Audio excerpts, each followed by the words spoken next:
Child labor is part of everyday life in Bangladesh.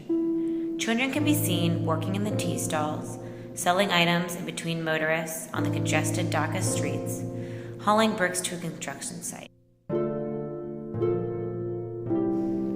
But what is to be done? These children work so they can eat, so their families can eat.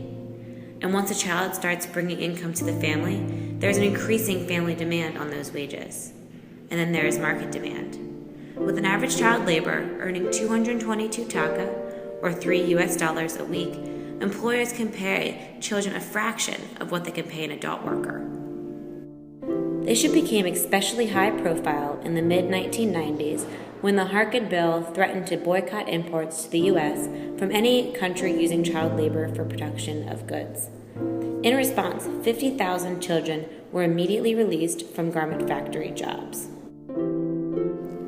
50,000 children, many of them orphans and knowing no other way of life, left without an income on the streets.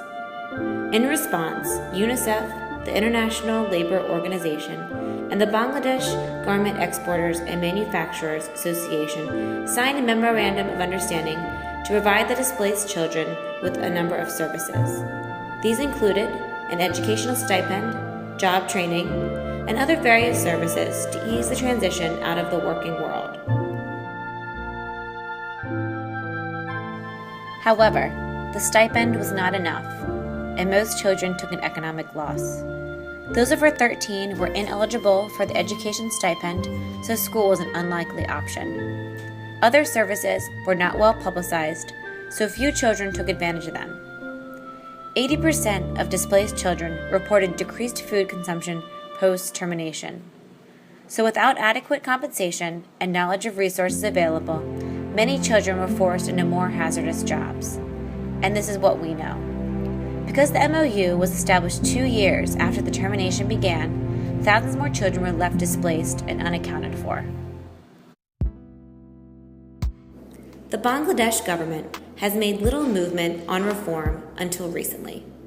In 2010, Bangladesh passed the National Child Labor Elimination Policy, requiring all child labor be eliminated by 2015. But is the elimination of child labor a realistic goal?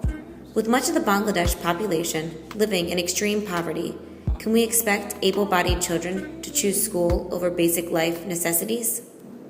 There is no debate that something must be done. Policies can be signed and implemented, but can we forget the reality of what drives child labor?